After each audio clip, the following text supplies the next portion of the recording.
Right. So in some sense, we go back to the beginning because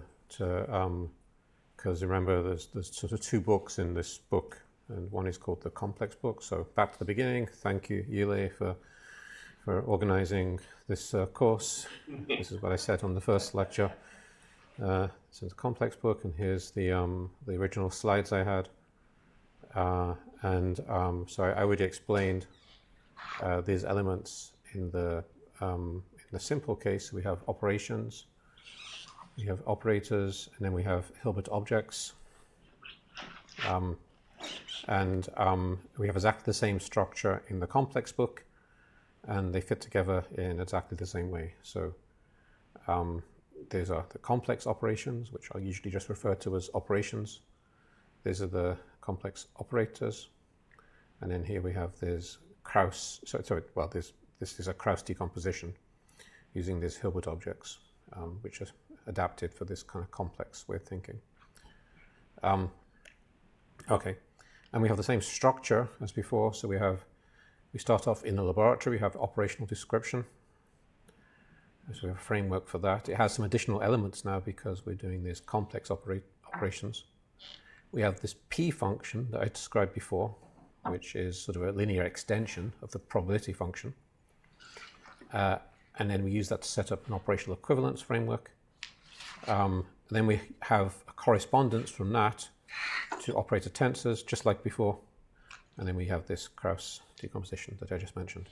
And then living underneath here are dual tensors, which I won't have time to talk about in the course, but it's all in the book. And living under here are these hypermatrices, which again I won't have time to talk about, but is in the book. Okay. So what I will have time to talk about for sure is this operational descriptive framework and then the equivalence framework, and I'm hoping at least to get to how to use this framework to address Sorkin's impossible measurements. So for those of you that attended Robert Urkel's talk a few weeks back, you will remember this Sorkin impossible measurements issue from quantum field theory. Okay, so here's the basic idea. So now when we specify a complex operation, we have to equip it with a causal diagram. So a complex operation is specified like this by a circle, and then in addition we have this causal diagram. I'm going to have to explain what's going on here because it won't be obvious. So this thing on the left, I call it the causally complex operation itself, or just the complex operation, and this I call the causal diagram. And I use a compact notation. This means that these arrows here on the operations here do not actually mean what you think they mean. So in particular, this A, for example, really has a plus part and a minus part, and the plus part is traveling in the direction of the arrow on the wire, and the minus part is traveling against the direction of the arrow. And so this is crucial. The arrows establish a convention and do not in themselves indicate that the system is traveling forward in time along that direction. Okay. And I'll explain the motivation for using that kind of notation. This B minus, does that mean that there are no... That's right. So that means, in fact, what you have is a system traveling forward against the arrow. Yeah, good. Well spotted.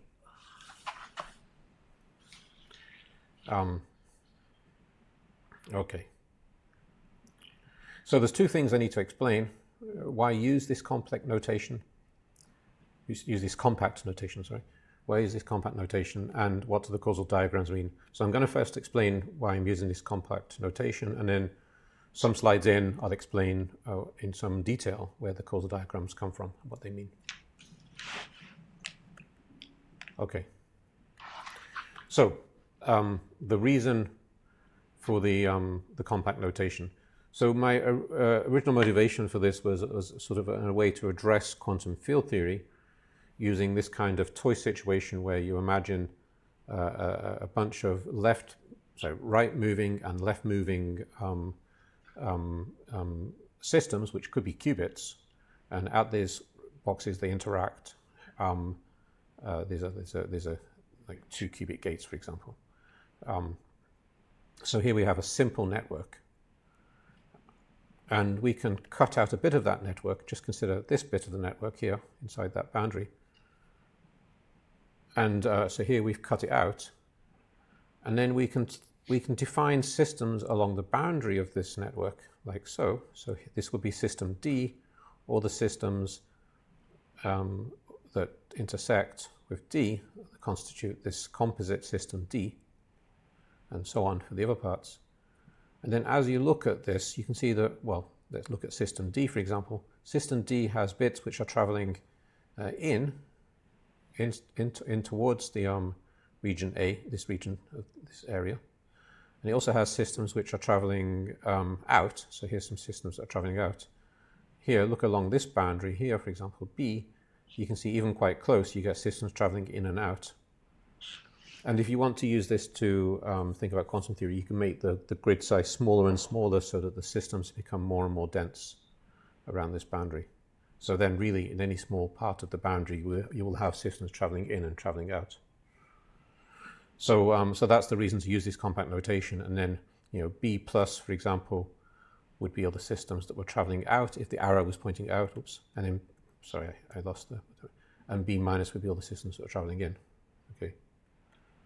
So with C, aren't all of the systems traveling out? Yes, right, that's right. So some places you have all the systems traveling out. So in fact, actually this here, this C plus, so I'm going to represent this thing by an operation, like so. So actually this region, you can think of this as some region B, and then here's an operation associated with that. And then C really is just C plus. So I could have put a plus there because all the systems traveling out in the direction of that arrow. B has a mixture. Now this I've got the arrow pointing in, so the convention then is that the ones traveling in would be B plus, and the ones traveling out would be B minus, and so on. I see. So the letter C stands for these 2 sets, like the set of all of the associated outgoing systems and all the ingoing systems. And the fact that you've written C rather than C plus isn't taken to intend that the C minus set is non-empty. The C minus set is not empty. I should have written a C plus here, in fact. Oh, yeah, okay. I didn't spot that. I think I might go correct that in the book. So thank you, Nick, for yeah.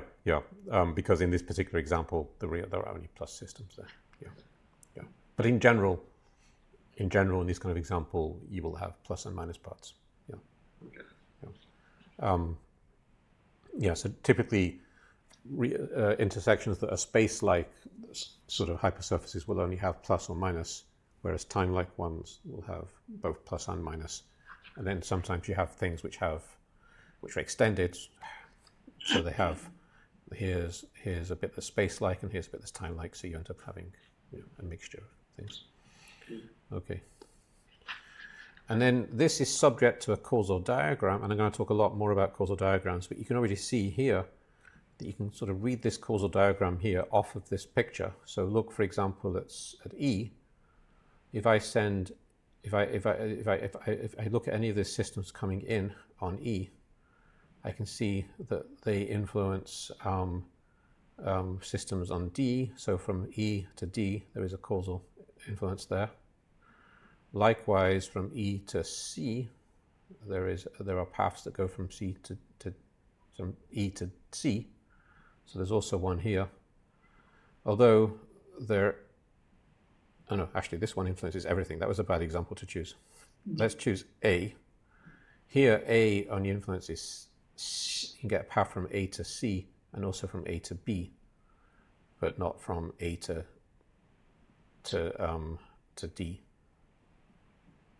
So you get this kind of, so if you trace forward, you can sort of, from any particular region on the boundary, you can sort of build this causal diagram up. You could have gotten the causal diagram instead by thinking backwards in time. In that case, you would trace backwards, and then you'd be getting the reverse arrows. You get the same diagram. Okay. Ask you, why do we need the arrows? Why not just have On the causal diagram? yeah? Because I do need to know that E is in the past of C. Later on, this becomes important for imposing causality constraints. Okay, even if you want this time symmetric properties. And Yeah, because time symmetry is not the same as no time. okay. You still have, yeah, okay. Great. Okay. So let me just comment generally on these complex operations. So I'm going to use simple networks to motivate complex operations, like I just did. However, the complex operations are taken to be a primitive thing unto themselves. Okay. We don't assume that all complex operations can be modeled by simple networks, although all simple networks can be modeled by complex operations. Later in the book, and I'm not sure I'll have time to talk about this in this course, we define axioms for causally complex quantum theory. So for complex theory in terms of these complex operations and the operators that correspond to them at the level of these complex operations. So we'll have a notion of physicality like we did before, but it's potentially a different theory, and so we don't assume that these simple networks can always model complex operations, and indeed I haven't proven that that's the case. That's sort of an open problem in this whole approach. Okay. One thing, before I talk about the causal diagrams in detail, I just want to mention this, is that, as we went around that boundary, I divided up the elementary, the basic systems breaking through the boundary in a particular way, but I could have done that in a different way. And so rather than, let me just go back, rather than having D and E and so on, I could have had some different partition of this boundary into systems. And this is true generally. So you kind of, these systems are kind of coarse graining. You could coarse grain in a different way. And so you would have, instead of having these systems, you would have some different set of systems. And here in my notation, I've also included pointers. So the X and the Y in different font are pointers. And you could also break it up into the basic systems. So something like this. And I'll show an example in a moment of a network that would correspond to this at the sort of basic level. And for this interconvertibility, you require that all the systems that are going in are equal. So if I look at all the systems going in as I trace around here, I get this, and that's got to be equal to all the systems going in here, and so on. So this is just different ways of breaking up your sort of composite system, and so on. The novelty here is that we are lumping together in and outgoing systems. So we have, around here we have these arrows pointing in and out. Each of these labels can have in and out parts, and so we're sort of lumping them together.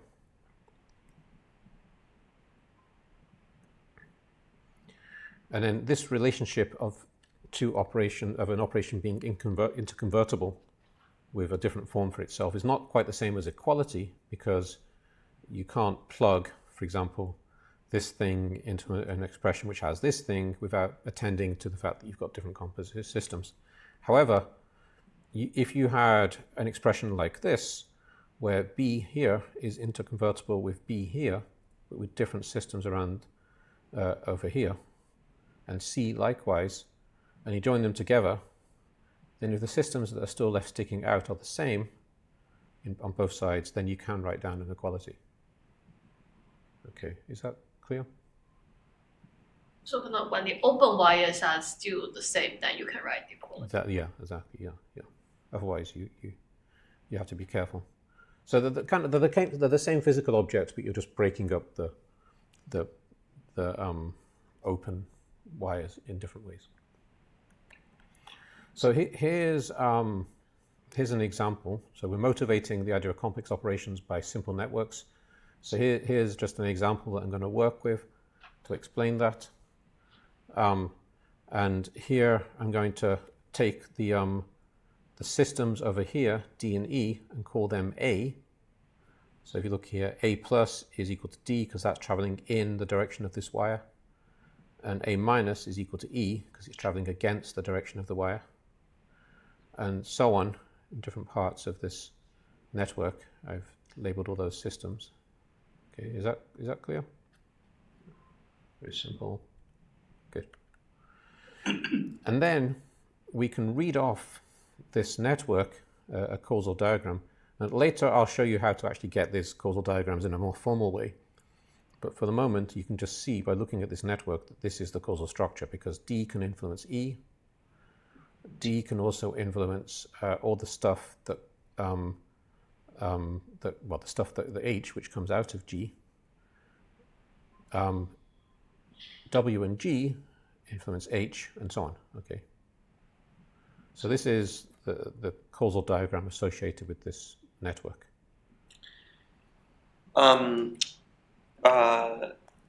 Sorry. Just as a reminder, we're not in the quantum specific setting. That's right. We're in the general operational framework. Yeah. Well, one thing that's interesting is you can prove quite a lot in this general operational framework. So in particular, you can prove a result for Sorkin's impossible measurements without actually specifically referring to quantum theory. Right. But then there's some things you can't prove, right. Like these sort of dilation theorems, and then you do need the machinery of quantum theory. Yeah.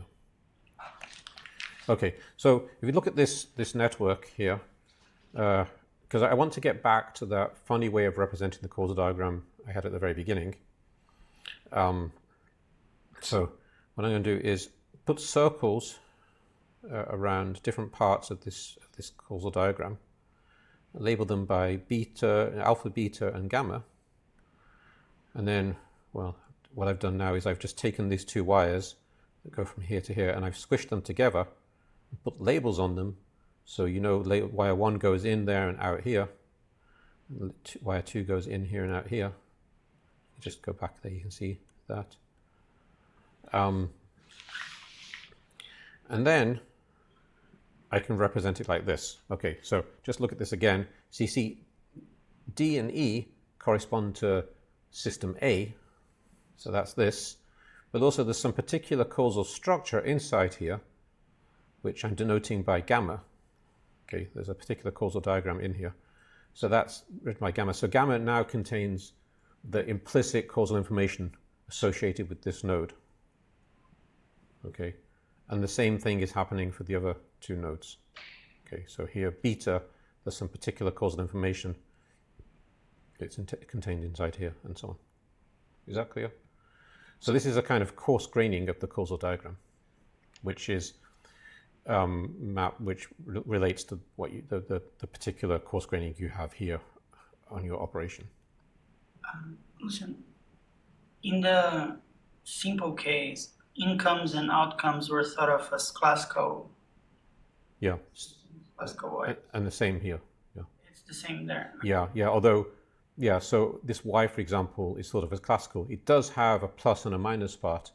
So this is the plus part here is an outcome, and the minus part is an income. How do I know that Y is a classical? Because of the font, and also because this wire is thicker. Oh, I see. So I've tried to encode it in two different ways. Yeah. And how to know that wire number 1 in the causal diagram is an income? Which one, sorry? In the 1-2 bracket, Yeah. the number 1 refers to something that's coming out of an income. Yeah. So you're thinking over here. Number 1 comes from this, which is indeed an income. So this beta encodes all the information inside here, including the 1s and the 2s. Okay. And this alpha likewise encodes the 1s and the 2s. Okay. So if you like, you could look at this diagram and then you have a knowledge written on a piece of paper what alpha and beta and gamma are. So you can go back from this to that. Okay. Okay. Okay. Okay. So I showed you that, and this diagram you have here, this coarse-grained causal diagram, is itself a DAG, but it needn't be like that. So instead of coarse graining like this, which is what I just did, I could coarse grain like that, where I've pulled this F here, this system F, which was coming in, up to the top here, and now I'm going to coarse grain it in a different way. And now you can see there's an arrow going in this direction and also an arrow going in that direction. So if I coarse grain, what I get now is something like this. Okay. So you can get at this coarse grain level diagrams which are not DAGs at the level of the sort of explicit causal structure shown in this diagram, but at the level of the implicit causal structure, they really are DAGs. Okay. Yeah, that's related to a question I want to ask. It's like after the coarse graining, it looks like we lose a lot of information. Yeah. We haven't lost it. It's still there in those alpha, beta, and gamma. I see. So, Yeah. But it's very useful to have, just for compact notation, really, it's useful to, a notation that corresponds to the coarse graining on your system labels on the operation. It's useful to have this way of expressing things. But you can interconvert. You're always free to interconvert between different things, including you can also interconvert to the minimal, the one that isn't coarse grained. I see. And So so your point is like when you write alpha or gamma over there, it actually has the information about what it is. Yeah. Yeah, it's just much easier to state theorems if you don't, if you have this very general notation, you can always assume certain things. So, Sorry, just ask a question. So say the position where X enters A, does it make any difference? Like, could I slide? I mean, the position where it attached on the circle. Yeah. Yeah. So this is important, and I had a slide and I deleted it because I was thinking I'd get away with it. Which is in this interconversion, inside this symbol here, you kind of have to keep track. Imagine you want to go from here to here and back to here. You kind of have to keep track of where this system's attached, because I could have an operation that had two system A's attached to the same thing, and those would be two different, those would be two identifiably different systems. On your apparatus, they would correspond to using different apertures, so they are different, and so you encode that information in the attachment point on the circle. Yeah. So it does matter. Yeah. One comment, of course, is the reason I'm using circles rather than squares is because the square really has this input and output kind of structure built into it, whereas a circle doesn't have that. And so you put all of these on a more equal footing. But the point of attachment does contain information. Yeah. Okay. Yeah. Okay.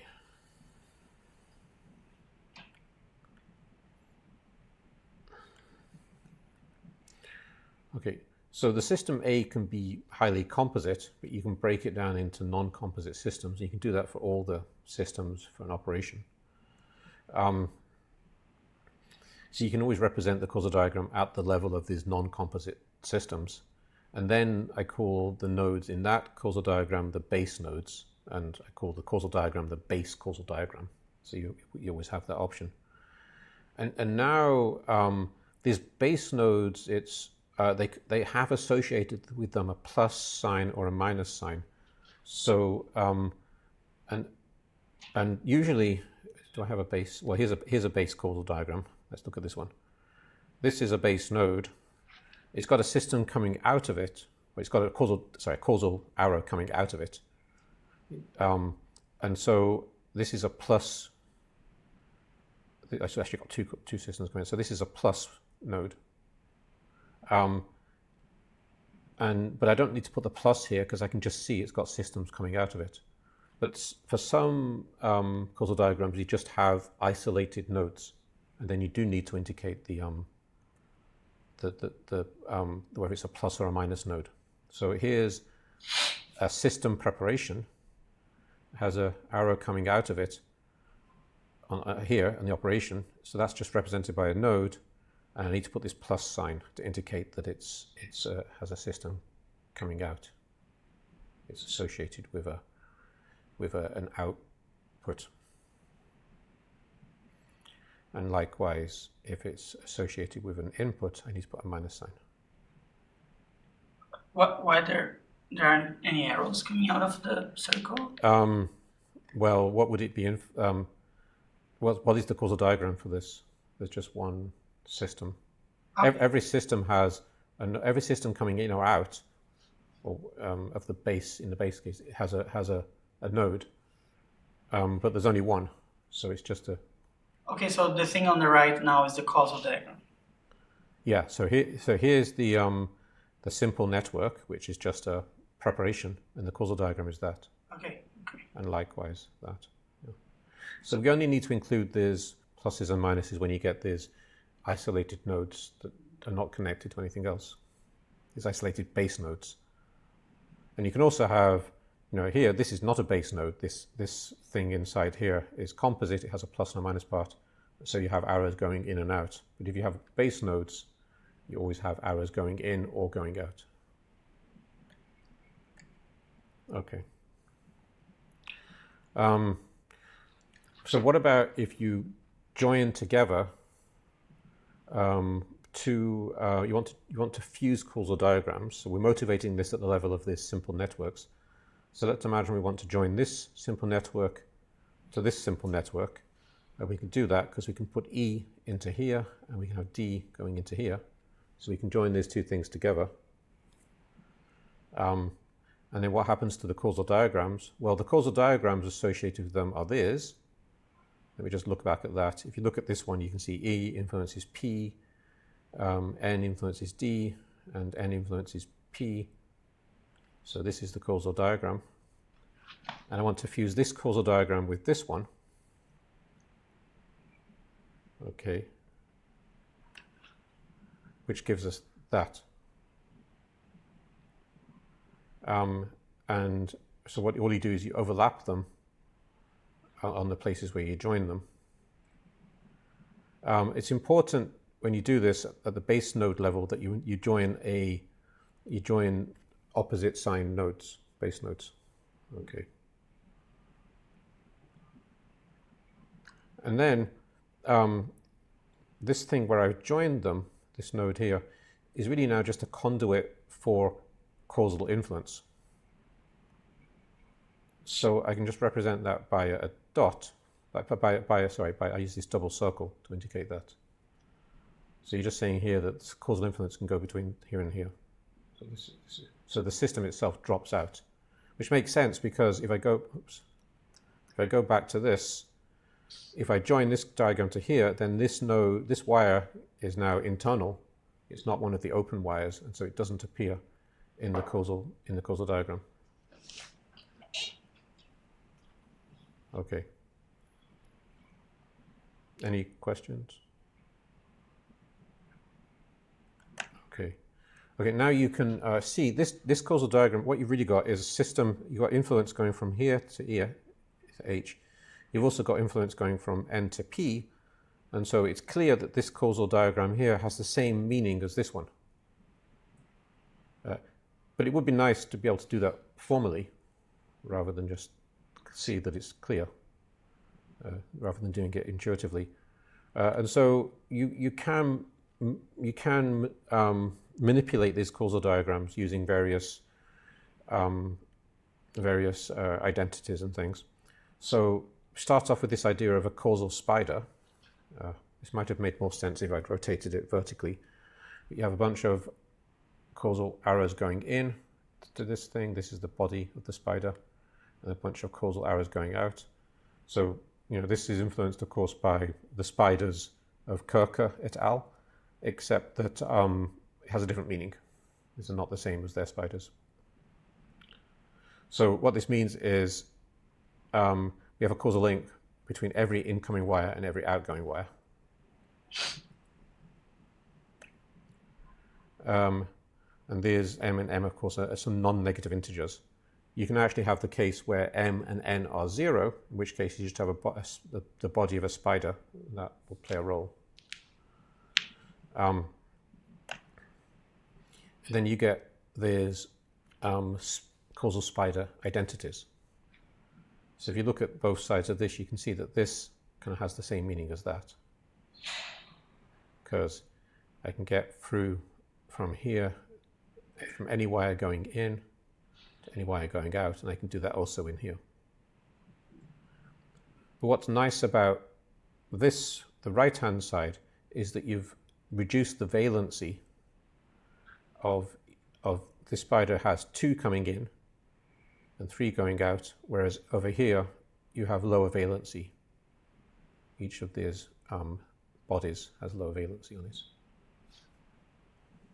Is that obvious that those two things are equivalent? Isn't it conceivable that I could have some like single 2 input 3 output gates that they couldn't be decomposed in that way? It feels like Yeah, a so decomposition type problem, right? yes, I think so. There's the kind of work that you and Tyne and people have done, where you have exactly, and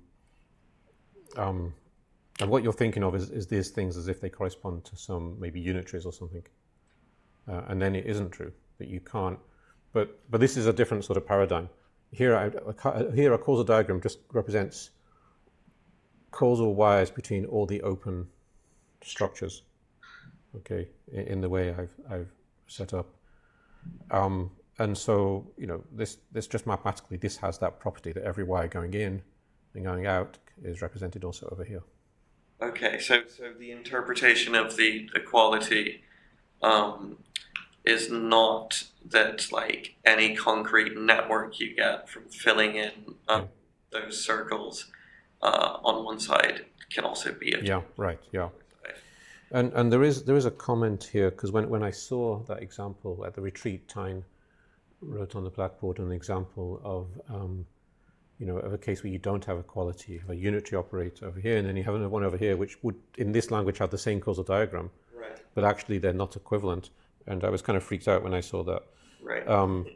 But then I realized what we're doing here is a different thing. These causal diagrams are important to set up, in particular, notions of double causality, or just causality, sort of in the Pavia sense, and then you can prove composition theorems. So if 2 operations both satisfy forward causality, and you join them together in a legal way, so that the causal diagram is still a DAG, then the corresponding composite operation will also satisfy forward causality, the same for backward causality. So this is the role these causal diagrams are playing, is improving those kinds of composition theorems. But it's true that you could put more information into your causal diagram, and then the sort of then that goes beyond the framework I'm setting up. So I think that's really interesting. But these do the job that they have to do. Right. Yeah. Okay, and here's another causal diagram. It's just, you can just separate out that. This is also a way of reducing the valency. I've given these causal diagrams names. This is the causal spider tango identity, because it's a bit like in the tango dance. People go out separate and then they come in together, and it sort of has, it looks arguably just like this. Okay. Whereas the one at the top is more like the sort of weird lion dancing that people do, where they join up hands in different ways. Okay. So here's the one-to-one causal spider, and all that means is you've just got a causal line. So you can just delete this body of a causal spider to get a straight line. Okay. And then there's another thing, which I at least in my own head, I call this the fish identity. So this thing which looks a bit like a fish. So you've got 2 arrows, some number of arrows coming out. hits a body and then more arrows come out of that, that's just equivalent to this. That has the same meaning. Is A on the left exactly the same as A in the right, or should it? Yeah, this is A is a node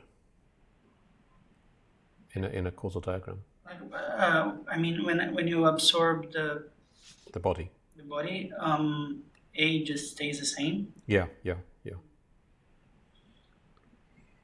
Yeah, there's no between different ways of representing the same causal information. You may have different numbers of lines connected to a given node.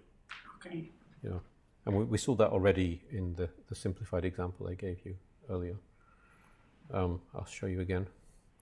And you also have a similar thing. If you reverse all these arrows, you also have an equation which is clearly true as well. Okay, so here's a causal diagram, the one we had before, and now we can simplify it using these rules instead of doing it intuitively. And I realized after later that this example doesn't use as many of those rules as I would like. It doesn't use the spider inequalities, but there are examples where those are, sorry, the spider identities, but there are examples where those spider identities are useful. So here you can see here's a body, so you can just delete that, or you could move it into the node. Okay, both of those would apply. And here's another body, and this one can be moved into this node here. Okay, so if you do that, then you get to this. Okay, and now you have two causal wires, and clearly you only need one, but it's good to have a kind of local way to get rid of them, to get rid of one, so you only have one. And you can do that in the following way. You can pull a body out of the upper node using the fish identity in reverse, and then you can now suck this into here, which gives you this. Okay, so there are ways of manipulating these causal diagrams in a kind of local way, applying nice rules. Okay. I showed you how to join together networks, simple networks, and these simple networks motivate complex operations. So, sorry, in fact, can I ask something? yeah, yeah. So my impression was, at least when it came to the spiders, that equality just means that both sides of the equality have all the same causal connections between ingoing and outgoing wires, right? Does not the same principle apply to these diagrams with the labeled nodes? Yeah. So in that case, you don't. If you can apply that principle directly to the labeled nodes, you don't really need to go through that intermediate step that you just went through. Here, yeah, I could just say, yeah, this clearly has the same meaning as that. Okay. Yeah, I think it's the thing about that's a kind of more non-local replacement. Right. You have to involve two nodes. Right. Whereas the thing I described is more of a local way of doing it. That involves one node, and then that involves one node, and so I like it more, and I see. I imagine that's better. I haven't developed this part of it as much as I would like, but I think it would be better for proving theorems that you can have this local way of manipulating. Is it always the case? Do you know, that any non-local substitution can be made via these local steps, or? Yeah, I haven't proven that. I firmly believe it to be the case, and I also think it would be easy to prove. It's just that I kind of got tired. The reason I think it's true is because there's the spider identities allow you to delete. They allow you to reduce the valency. So you have the spider identities which allow you to reduce the valency of the bodies. Then you have the other ones, the fish and the deletion, which allow you to get rid of bodies, and so you're able to sort of keep going to lower and lower valency and get rid of bodies. Hiding bodies, of course, is the name of the game. Yeah. Right. Yeah. What if? Can you go back to the slide where there? Yes, this one. What if there was a wire in the middle between, let's say, another node above N, right in between both arrows? Okay. And then a wire going into P. Okay, so there's a node in the middle from n to this wire. This wouldn't be a base node because it's got an arrow going in and an arrow going out, but that's fine. Those things exist, and then another wire going out. Okay, yeah. Yeah, no, I was thinking of no arrows going in, just Oh, I see. There's a node here, yeah, and then an arrow goes out to P. exactly. Am I free to slide it, or What if it's got a symbol inside it, like an actual symbol? Then I can't just delete it. I could, I suppose, redefine this thing P. I could put, let's say that has the symbol Q in it. So I could bring Q inside this node and make it a composite node. And then I would have to also have some causal. I'd also have to put like an alpha in there okay, to talk about the. Yeah. Okay. So I could do that. okay, I see. Yeah. So you couldn't just like slide this extra node outside. If it's got a symbol inside it, then it's not a yeah. Then there's important information in that. Yeah. Okay. Okay. So now imagine I want to join these two complex operations. So I want to join A here. I join them at A. So this A goes into there, and I could think of this D1 as coming from this, which has this is the one we considered before, has this causal diagram. Okay, and I can write that causal diagram down differently, like here.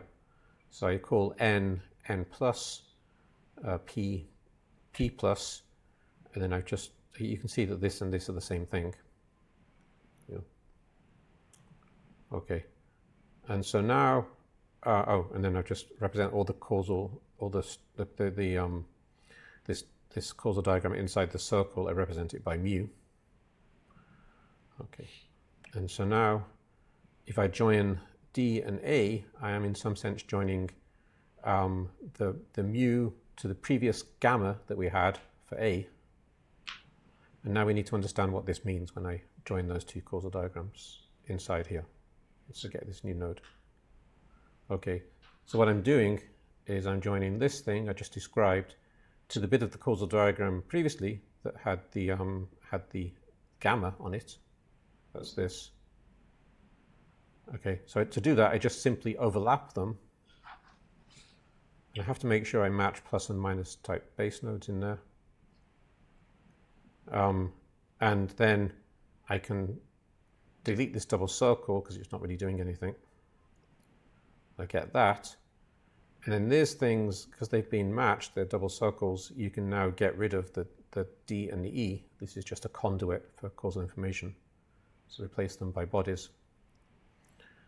Okay, and then you can, then you get, if you put this back into the full causal diagram we had before, you get this, and I can now manipulate this like I did before to get that. Is that clear? So I'm just doing the same thing I did before, but in the language of complex operations. So this idea that the idea you just mentioned, right, is that causal mediators are just causal mediators. Like you can forget about the identity. Yeah. Yeah. So is that just because the assumption here is that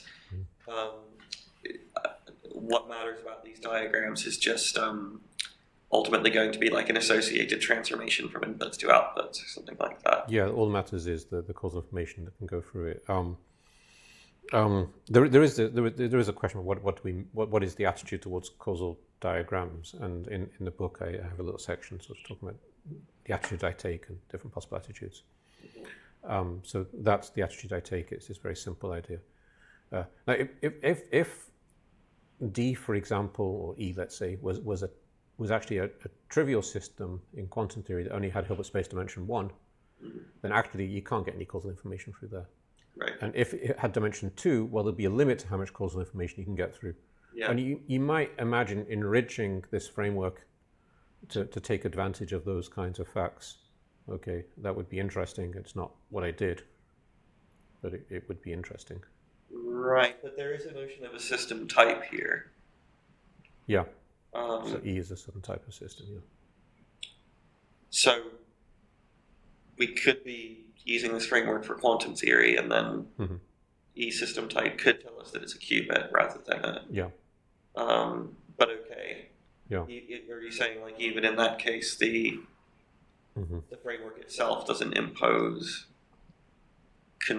constraints on the information that can flow derived from the fact that he is a qubit? I mean, the ambition for these causal diagrams is limited to their application in these theorems. So application to define what I mean by forward and backward causality and prove various theorems. You could certainly enrich these causal diagrams and then maybe prove more stuff. But I'm just wondering, like, if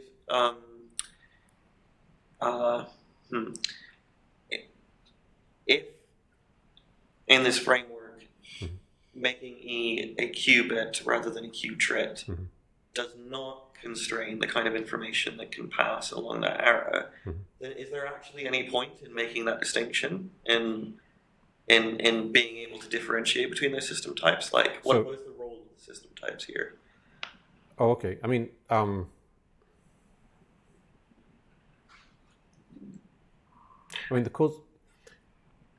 the causal diagrams are used to impose the causality constraints, and these are kind of all or nothing kinds of constraints. So they don't care how much causal information you can get through. I think that there is one could imagine going much further and really talking about how much information it passes through, and then it would change your causality constraints probably.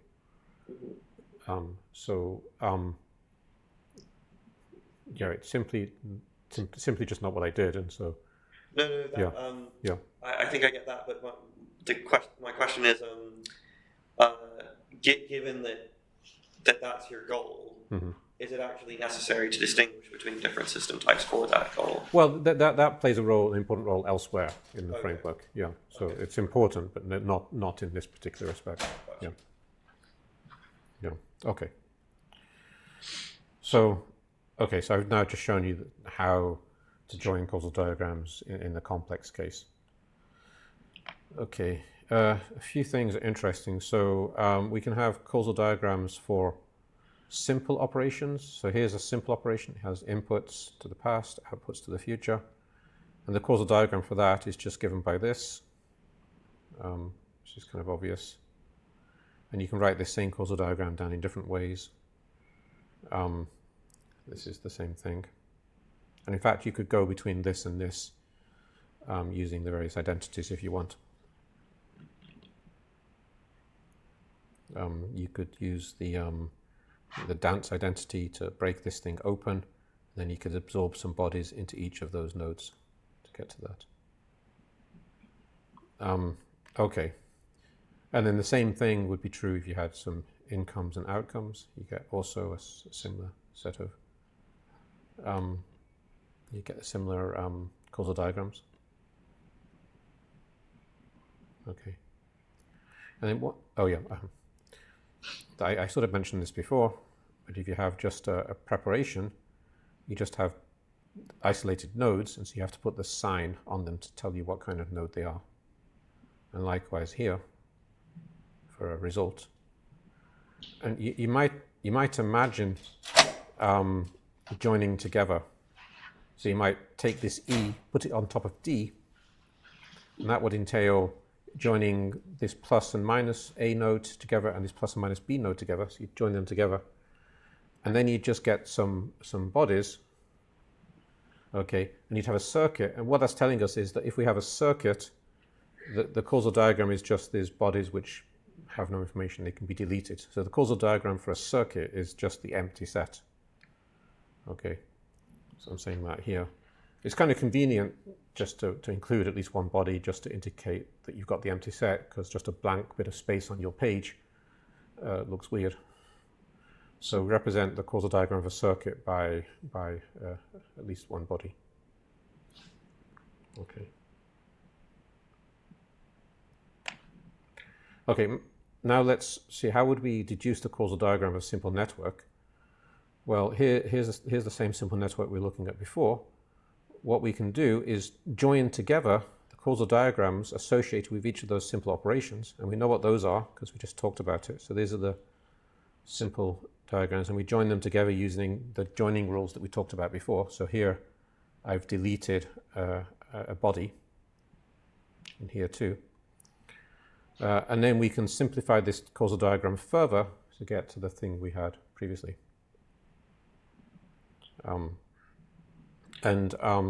What's interesting is that this causal diagram kind of looks like the simple network it came from. So each of these rectangles corresponds to an operation in the previous one. So we have a non-intuitive way of getting causal diagrams associated with simple networks. Okay, disallowed wirings. So in a sort of simple, in the case of simple operations, something like this is not allowed because this is not DAG. I've taken this wire A and joined it to there, and at the same time done that. So I've got a closed loop. What happens to the causal diagram when we do that? Well, these are the causal diagrams associated with each of those two operations. Here, A and B, E, F, and A, B. That's this one. And then on this side here we have this one. So we can join them together.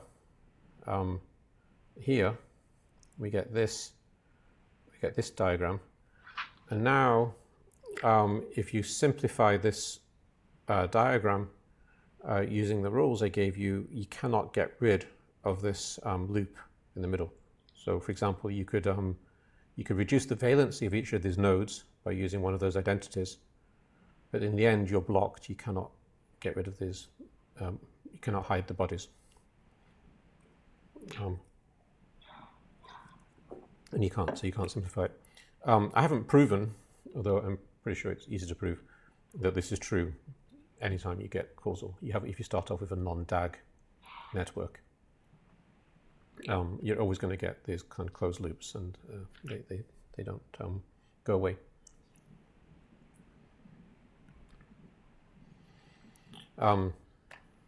Okay. So it's useful. So now that's me finished talking about just causal diagrams. Now I'm going to start moving towards physicality and causality, or physicality, which means positivity and causality. Okay. So is there any more questions about causal diagrams? This is a problem just because in this simple case there shouldn't be DAGs. Yeah, you got this. Right. You got this thing here, this loop, and you can't get rid of it. Yeah, no, what I mean is, I think you showed an example where the causal diagram wasn't a DAG and that was fine. Where it wasn't a DAG and it was. What? Say that again. Sorry. I think you showed an example where the causal diagram wasn't a DAG Yeah. and that was fine. What do you mean by fine? Like it was okay, allowed. When did I show that? Well, that was my impression in the previous example. Oh yeah. Okay. So if you coarse grain over your causal diagram, so your nodes have this implicit causal structure inside them, then the coarse-grained causal diagram can appear to be non-DAG, Okay. but really it is DAG. It's just that you have to reinsert the alpha, beta, and gamma, or whatever, to see that it's really DAG underneath. So once you have base nodes, it's always a DAG. Yeah. So in terms of base nodes, it has to be a DAG. Yeah. Even for complex operations. Even for complex operations. Yeah. Yeah. That's the idea. Yeah. And so just axiomatically, we want to rule out, just like in the simple case, we said our networks have to be DAGs. Over here, we can now say that at the level of causal diagrams, that our networks have to be DAGs. Sorry, our causal diagrams have to be DAG. So anything like this is ruled out. I see. Okay. So I wanted to show you this is a preparation. You have to get used to seeing that although this arrow is pointing in, this B has a minus sign on it, and so really you've got a system going out. And so all the systems from this are going out, and so this is a preparation.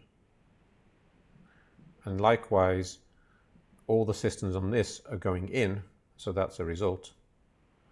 So the causal diagram for a preparation has plus nodes. The plus is the thing on the outside here, and and the causal diagram for a result has just minus nodes. Is there any difference if you have the? Oh, and I think there's a mistake here. Sorry, I just noticed a typo. These should be A pluses, X plus. These nodes should correspond to that. Yeah. Same here. Is there any difference whether the plus or minus is on the upper left or upper right? This plus here? Yeah. No, it has to be somewhere near the circle in my notation. Yeah. It doesn't. Yeah, just where it's convenient to put it in your diagram. Okay, readout boxes. Well, here's a readout box. So I can think of a readout box where I have a plus system going, X plus going in, and then I read off the information X plus, and then X plus system goes out. But I could also have a minus where I read off the information X minus, so this should be read in reverse. So a system is going in here, you read off X minus, a system is going out. And then it's convenient to use this kind of compact notation where now you have a system that has a positive and a negative part. You read off X plus and X minus, and then you have the same system going out. So this is just a compact way of representing the same idea of readout boxes I had before. Is that clear? Also, you can draw the causal diagram for this. So if you separate out the plus and the minus parts, each of those has simple causal structure. So this would be the causal diagram. Okay. You get this idempotency relationship if you join together these readout boxes. They just give you the same box if X and X prime are equal, and if they're not equal, they give you the sort of null box, which has the property that it makes probabilities equal to 0 for that circuit. This is something that doesn't happen. Okay. Okay, so that's the operational descriptive framework, and then we want to extend this in a linear way so we can talk about sums of operations being equivalent to other sums of operations. And we do this in exactly the same way as in the simple case. So we start off with an assumption that every circuit has a probability associated with it that depends only on the specification of that circuit. And we can also prove in the same way as before that disjoint circuits, the probabilities for disjoint circuits factorize. And then we define a P function, just like we did before, which is a linear extension of the probability function. So this is all exactly the same as before. And we have these alpha, beta, and gamma real numbers. Actually, these alpha and beta and gammas are different from the alpha, beta, and gammas inside the causal diagram. I hadn't noticed that notational ambiguity before. So these are just real numbers.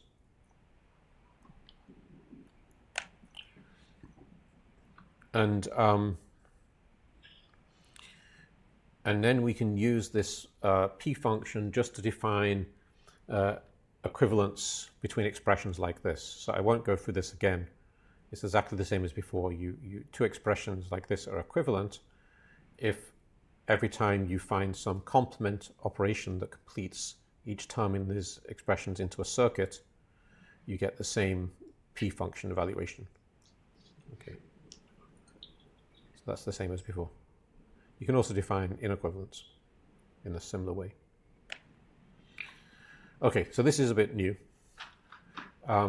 So I think if you remember before, I explained what we mean by time symmetry in the simple case.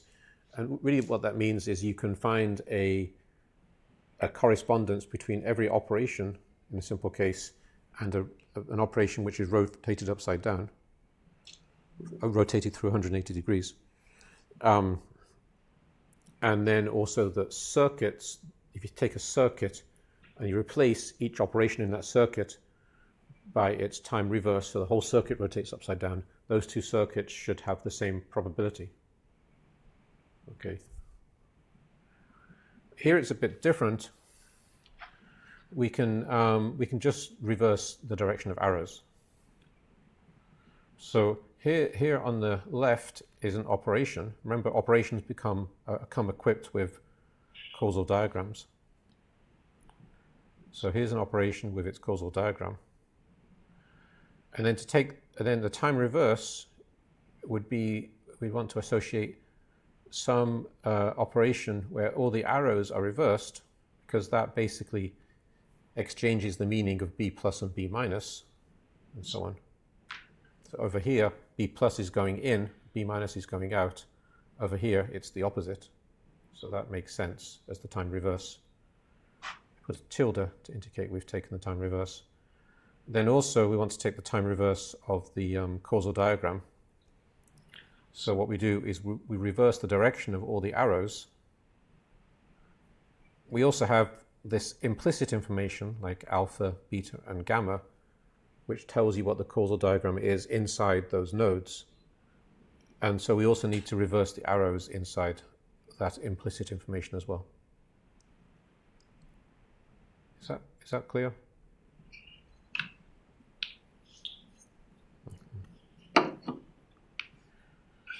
And then we require that, well, we can take any circuit and we can find the time reverse of that circuit simply by reversing all the arrows.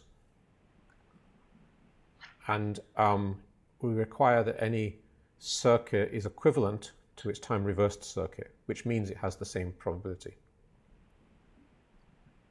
Okay, so that's the notion we have of time reverse in the complex picture. I think this is a bit nicer because it just requires changing the direction of the arrows without moving stuff around.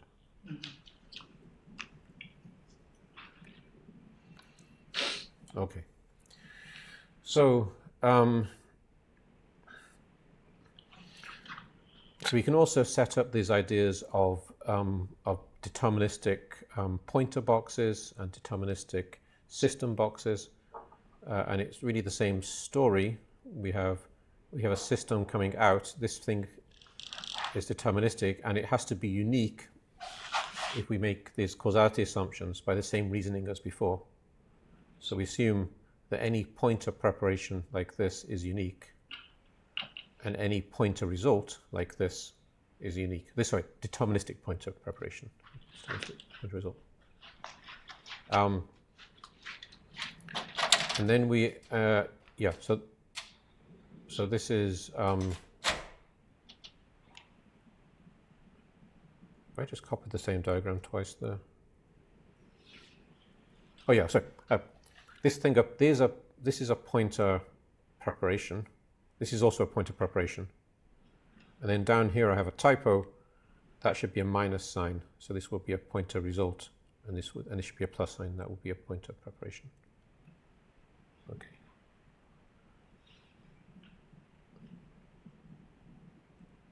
And these things are unique, just like they were in the simple case.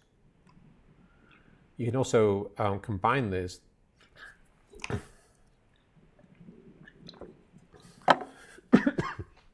You can combine these things. So write down some compact notation.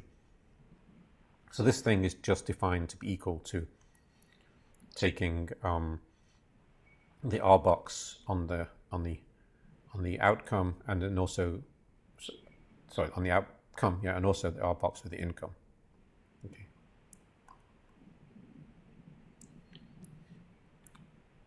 So clear. So it's not the case that any box that has a wire like this X pointing out is unique, but here I'm defining, when I put an R inside, I'm defining that to be equal to this, or to be interconvertible with this. Okay.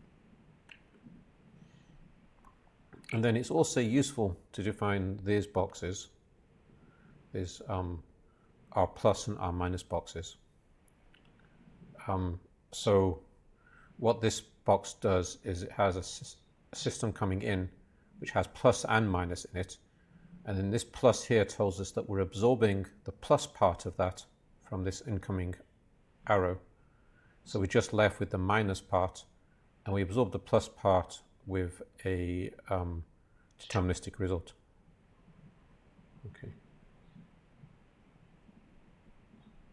And we have a similar thing here. Okay.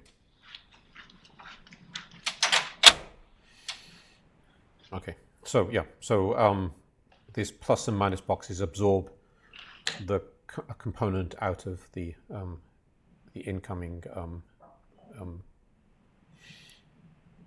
arrow. Of course, that incoming arrow has a positive and a negative part on it, and it's just absorbing the plus part in this case and the minus part in that case.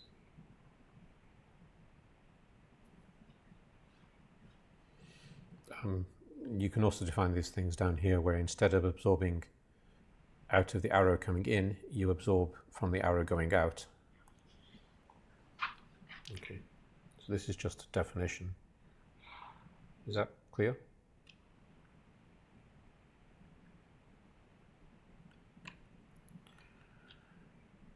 So previously we had flatness because we got to the interpretation that these things corresponded to sort of marginalizing and having a flat distribution. So we have this kind of property. If we use the compact notation, we effectively have this circuit here twice, and so then we have n 1 over n plus times 1 over n minus, which just gives us 1 over n, because that's the way this thing is defined.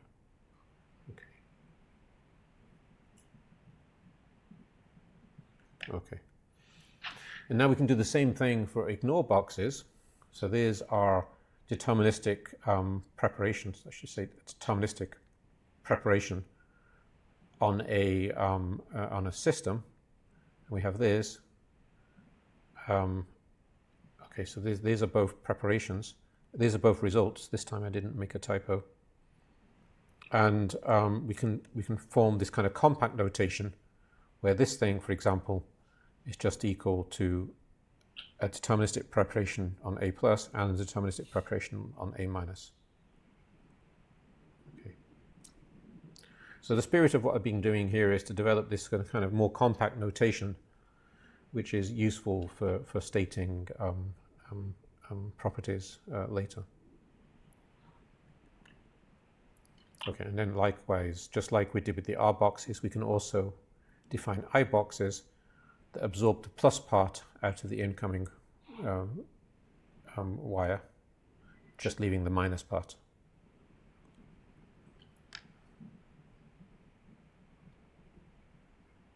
Okay, and then this is the where you absorb the minus part. And this is the same thing, but the other way. Okay. Right, now something a bit more interesting. So imagine you have a deterministic operation like this one, and it has a causal diagram, but the causal diagram factors into two parts. So there's no arrows between this alpha part, which has all the implicit structure associated with X and A, and this beta part, which has all the implicit structure associated with B and Y. Then according to this assumption, if you join together some potentially indeterministic operations on each side, because the bold here means that this is deterministic, this is not bold, then what you get is equivalent to this thing over here on the right.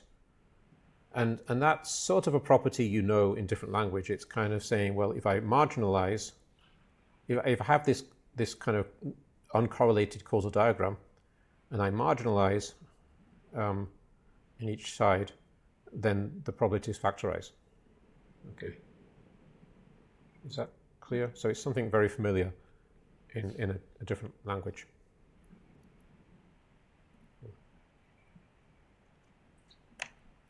Okay, what this assumption doesn't mean is that it doesn't mean you can't induce some correlation here, because both of these causal diagrams have open wires implicit in the alpha and beta, the stuff going on in here. And I could imagine putting some operation down here, which will induce correlation between the two, and so it doesn't impose that the probability for this thing factorizes. Okay. And then there's something else that's interesting, which is if you allow yourself to assume a little bit more, if you assume tomographic locality, actually it's only necessary to assume a slightly weaker version of tomographic locality, and you have an operation like this with the same kind of thing I described before, where the causal diagram factorizes, but now we have this extra assumption. Then you can show that this complex operation here can actually be written in factorized form, like that.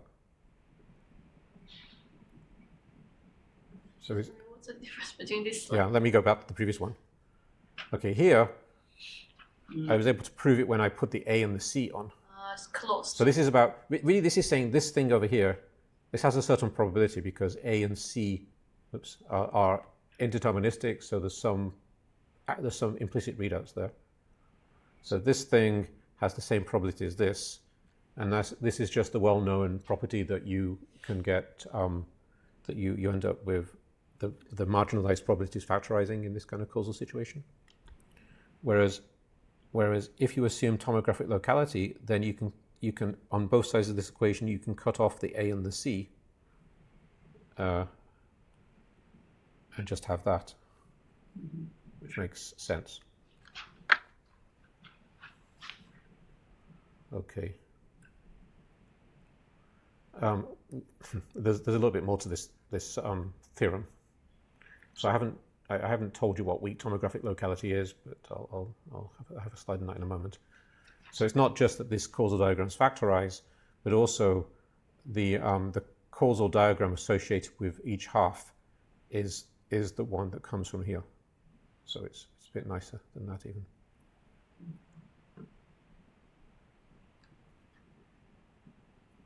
Okay. This is the weak tomographic locality assumption. Maybe I won't go into this in detail, but it's basically tomographic locality just where you restrict to the X and the A on one side and the Y and the B on the other side. Okay. Okay. So I have about 10 minutes left. Let me just start talking about physicality. So remember previously, this slide, I've just copied it from the first half of the course. So physicality, except I inserted this. So physicality consists of positivity, you want your circuits to have probabilities greater than 0, subunity, probability should be less than or equal to 1, and causality, which is the certain causality conditions should be satisfied. And causality implies subunity, so what you need really are positivity and causality. So those are our physicality conditions. It's possible to impose these conditions on the operations, and so that's what we did in the simple case. We can do the same thing in the complex case. Okay. So first, here's actually a very strong positivity condition you can impose. I could say operation B is positive if any time you complete it into a circuit with some other operation, the probability you get is greater than 0. And this is true for all C's. Okay. So this is basically the most general thing you could do. And it's kind of not very interesting because it's just a sort of a condition that is overkill. You can get away with a weaker condition, which is this one. What you do now is you separate out the positive and the negative parts, and you form a circuit. And this is now just like the test of positivity condition I gave you before in the case of simple operations. And you demand that this circuit has probability greater than or equal to 0 for pure preparations and pure results. For any such system. So this is like complete positivity. By the way, there's this thing here involving X and R here. This actually could be split up into a positive part and a negative part. Just I'm using the compact notation. Okay. So I call this condition tester positivity. So it's a weaker condition, but it turns out that with a few supplementary assumptions, you can this is enough to get you an interesting positivity theorem. And okay, here I've notated it like this. You can notate it instead like this, where you have this little gadget. The system A comes in and it splits this into the positive and negative parts. Okay.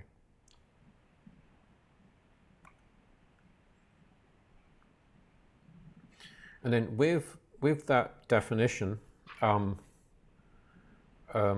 positivity, just the weaker definition of positivity, and making this other assumption, which is called the synchronous partition for positivity assumption, you can show that if you wire together two or more causally complex operations, each of which satisfies tester positivity, then the resulting network also satisfies tester positivity. So here's kind of an example. Here I've wired together A and B, and I've got this system C between them. And this system C can have positive and negative parts, and can also be highly composite. So if I think about joining together the causal diagrams, the causal diagrams that that join on C, there can be a lot of structure in there. This is not a trivial joining together of two simple operations.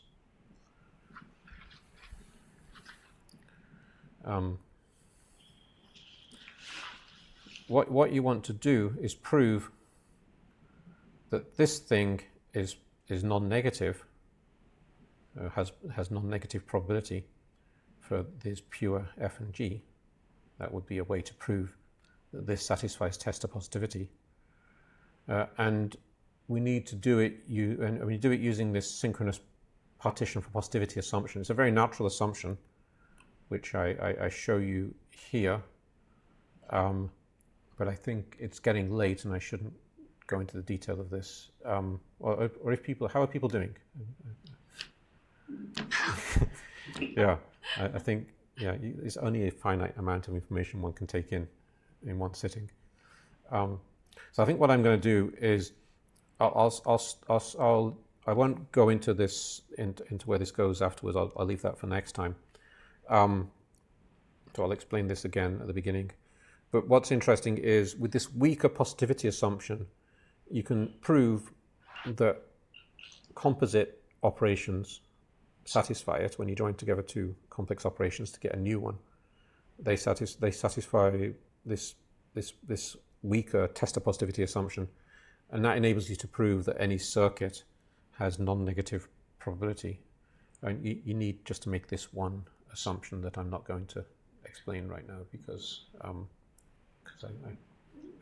I fired a lot of information at you.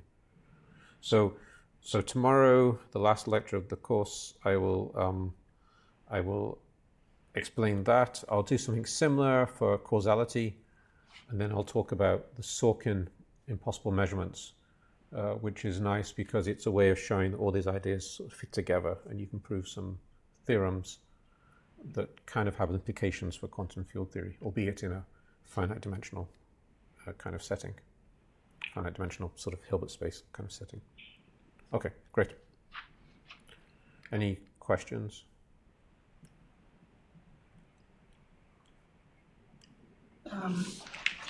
In the definition of like the weak positivity thing, can you go back to that? Yeah. Why is it a G plus going from F to G? So think about just in standard quantum theory, you have this complete positivity condition, which says that your operation like this, if I send in an entangled state, the thing that comes out. The thing that comes out should be completely positive. Yep. And a test for that is I just consider all pure states over here. So I have some pure state, and so this system is moving from the past to the future. So I'm just emulating exactly the same structure here. I have a system going from the past to the future.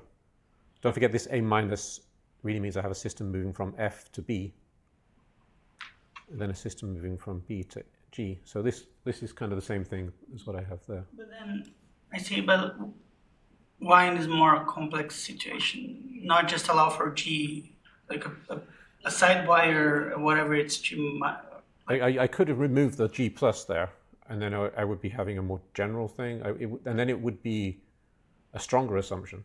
Ah, okay. This is a weaker assumption because I only require a G plus. And then why is A minus going from B to F instead of A plus going from F to B? Why is A minus going from here? Yeah. So this arrow is pointing from B to F, but this has got a minus sign on. So that means really the system is moving from F to B. Yeah. What I mean is, like if I try to emulate this thing, Yeah. I would rather write an upgoing arrow and an A plus. So here, I think the diagram I had before was A, B, and I think I had G here. And then over here, let me just ignore the incomes and outcomes. I have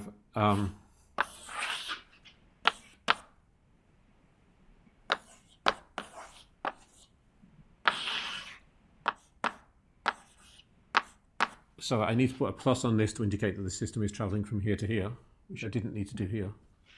Yep. And then rather than an A, I'm notating the same kind of thing, A minus. So this is bold font.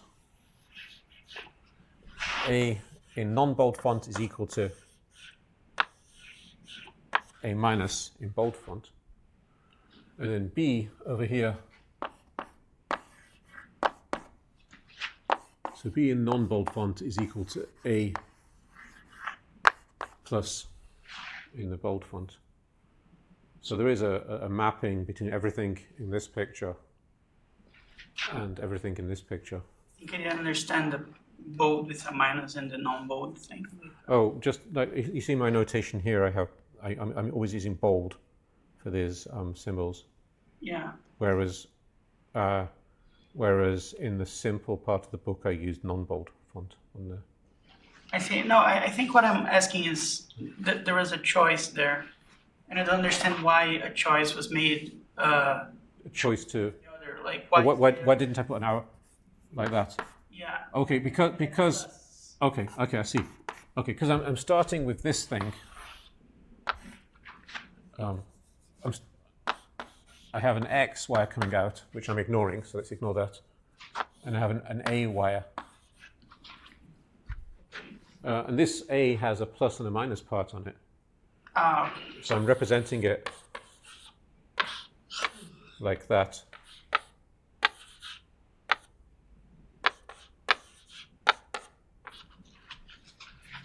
Okay. And I don't really like that, so that's why I had this second condition where now I just keep the A coming out, and now I split it into the plus and minus parts using this converter. I see. Okay. Yeah. Okay. So yeah, the motivation roughly then is that you're trying to think of A as something that's associated with B rather than F, right? Yeah. So I've got this operation B, and it's got any operation that has just systems, okay, can be represented like this. A general operation can be represented like this, because I can always make all the systems into this composite system, all the pointers into this one.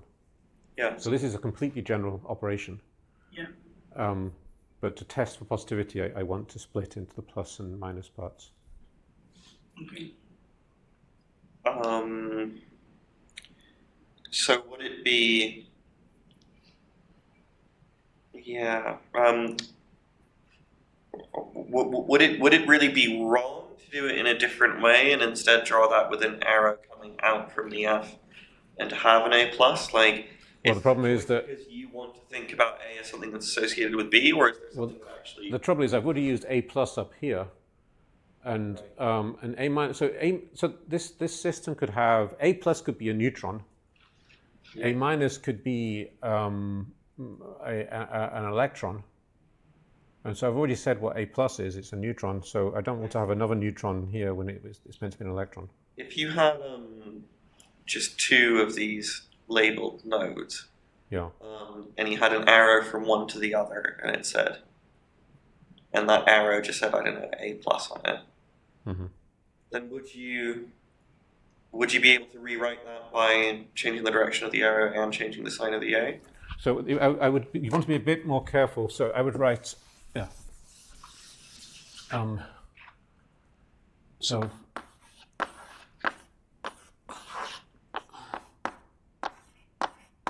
That, you say. Yeah. I could. That would be to convert. That would actually be equal, because you could put convertible form here.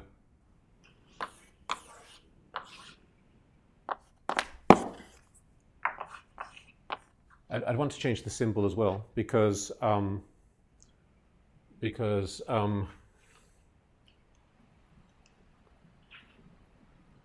then I'm saying that A plus equals B minus, sorry, equals the reverse. No, equals reverse of B minus. I mean, you could just say that, but then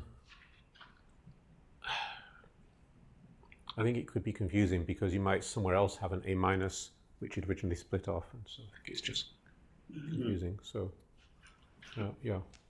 Okay. So somewhere in the background you have a little logbook saying what each symbol means, Right. and yeah, and so that's kind of what's going on.